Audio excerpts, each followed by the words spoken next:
Next is blood vessels. अब blood vessels का काम क्या होता है? जो आपकी पूरी बॉडी के अंदर जो ब्लड फ्लो होता है वो थ्रू स्मॉल ट्यूब्स करता है, और वो जो स्मॉल ट्यूब्स होती है वो क्या होती हैं? मेनली आपकी ब्लड वेसल्स होती हैं। अब जो ब्लड वेसल्स है वो मेनली 3 टाइप्स की होती है, आर्टरीज, वेन्स एंड कैपिलरीज, जिसमें से मैंने आपको 2 के बारे में बता रखा है। कैपिलरीज क्या होता है ना, they are the thinnest tube of blood vessels and it actually connect both arteries and veins. हम छोटा सा इसके एग्जाम्पल से समझते हैं। सपोज़ यहाँ पर आपका हार्ट है। अब जो आपका जो हार्ट है वो ब्लड के थ्रू सब कुछ ट्रांसफ़र होता है, जो सेल्स करती हैं, जैसे आपका ऑक्सीजन हो गया और बाकी सब चीज़ें। अगर अब मैं यहाँ से बात करूँ कि यहाँ से वेन्स है, ठीक है,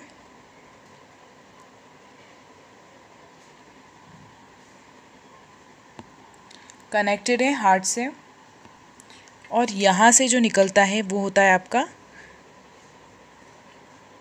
आर्टरीज। अंडरस्टैंड? अब आपको इनका फंक्शन समझना है।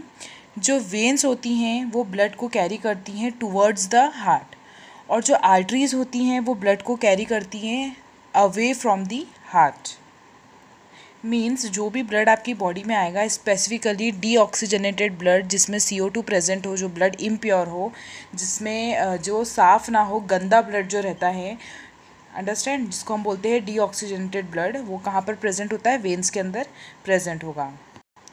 वो ब्लड वेन्स के थ्रू हार्ट में जाता है, करेक्ट। अब आर्टरीज़ का क्या फंक्शन है कि सेल्स से वो ब्लड को वापस लेके जाती, हार्ट से वो ब्लड को वापस लेके जाती हैं सेल्स तक।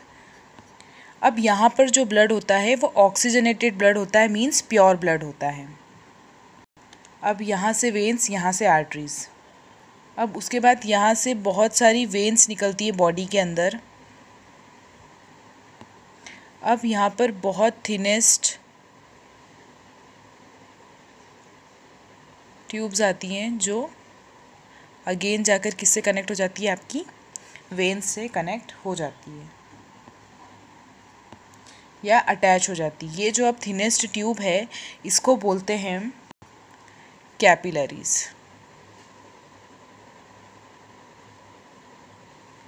अंडरस्टैंड? जो आपके ब्लड वेसल्स का पार्ट है, करेक्ट। तो आपकी जो कैपिलरीज है वो वेन्स और आर्टरीज को कनेक्ट करती हैं, और आप देख रहे हो कि कहीं पर भी पूरे सिस्टम में ब्लड का ओपन एरिया नहीं प्रेजेंट है, या बोल सकते हैं ओपन कोई जगह नहीं है जहाँ से ब्लड जा रहा हो। सर्कुलर मोशन में ब्लड फ्लो करता रहता है। सो ये एक्चुअली में पूरा जो प्रोसेस होता है, ये पूरा का पूरा जो काम है, ये ब्लड वेसल्स का काम है। अंडरस्टैंड? अब नेक्स्ट हम करते हैं हार्ट की बात। मैंने हार्ट का डायग्राम नहीं बनाया है, अगर आप लोग के पास में बुक हो तो आप उसके अंदर हार्ट का डायग्राम देख सकते हो, नहीं तो आप नेट पर देख लेना हार्ट के डायग्राम के बारे में। मैं आपको हार्ट एक्सप्लेन कर देती हूँ। चलिए, ये डायग्राम आपकी बुक में दे रखा है हार्ट का, मैं इसी को एक्सप्लेन कर रही हूँ। अब हमको देखना है कि आप हार्ट देख रहे हो, अब हार्ट कैसे फंक्शन करता है और हार्ट के अंदर क्या फंक्शन करता है? ब्लड और ब्लड वेसल्स। सबसे इम्पॉर्टेंट चीज़ कि आपको इसको पढ़ते समय आपको इसमें डबल सर्कुलेशन ऐड करना है, सबसे इम्पॉर्टेंट है वो। और हम हर जगह देखते हैं कि डबल सर्कुलेशन इसके साथ में ही पूछा जाता है, तो वो कैसे वर्क करता है ये आप देख लो। सपोज़ ये हार्ट है हमारा।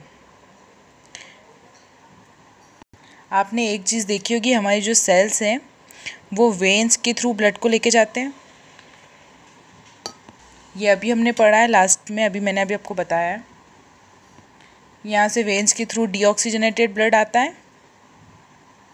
अब जो डीऑक्सीजनेटेड ब्लड हार्ट के पास होता है वो क्या करता है? लंग्स को ट्रांसफ़र कर देता है। सेम वही CO2 वाला ब्लड, डीऑक्सीजनेटेड ब्लड किसको भेज देता है? वो लंग्स को भेज देता है।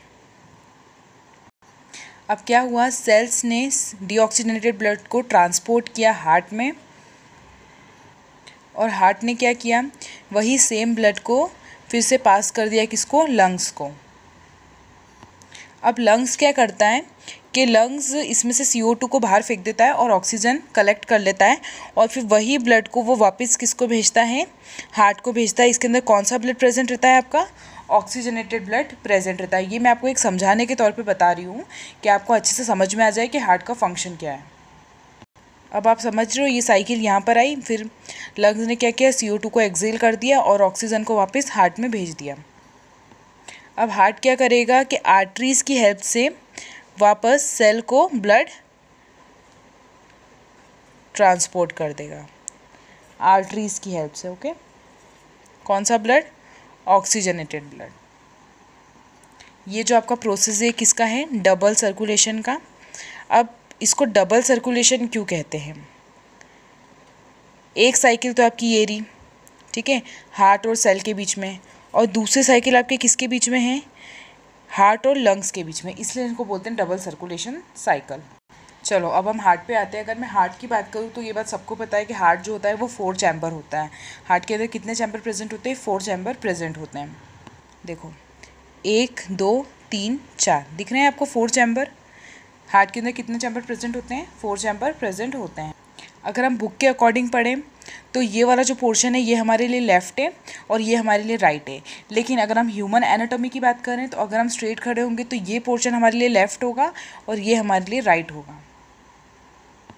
सो इसलिए ये हमारा राइट, एक मिनट, राइट एट्रियम हो गया और ये हमारा क्या हो गया, राइट वेंट्रिकल हो गया। ये हमारा लेफ़्ट आर्ट्रियम हो गया और ये हमारा लेफ़्ट वेंट्रिकल हो गया। अंडरस्टैंड, ये बात याद रखना कि जो ऊपर वाले दोनों चैम्बर्स होते हैं उसको हम एट्रियम बोलते हैं और जो नीचे वाले दोनों चैम्बर होते हैं वो होते हैं आपके वेंट्रिकल। एक आपका होता है राइट वाला, राइट आर्ट्रियम राइट वेंट्रिकल, और एक होता है आपका लेफ़्ट आर्ट्रियम लेफ़्ट वेंट्रिकल। अब ये जो आपका जो ये एरो है, ये जो आपको दिख रहा है ना, ये दोनों चैम्बर्स को कनेक्ट करके रखता है, इसलिए हम इसको बोलते हैं सेप्टम। क्या बोलते हैं, सेप्टम। और ये वाला जो आपको यहाँ पर स्पेस दिखाई दे रहा है ब्राउन ब्राउन कलर का, ये आपकी है कार्डियक मसल्स। मेंशन नहीं किया है बुक में, मैं आपको बता रही हूँ, कार्डियक मसल्स बोलते हैं इनको।